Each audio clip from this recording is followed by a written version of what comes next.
Hey, just want to make this quick recording for you to explain these volumes, what they are, and how to put them on there.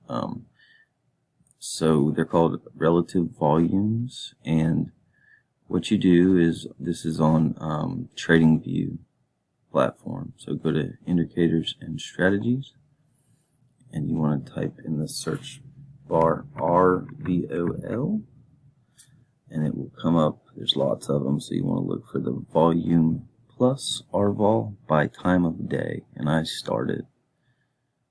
Click on it, and it will plot it down here, and then once you get it down here, double left click. You want to put look back period as 32. It's 32 days. It averages out per Naveen. And then color scheme, you want to go to your traffic light.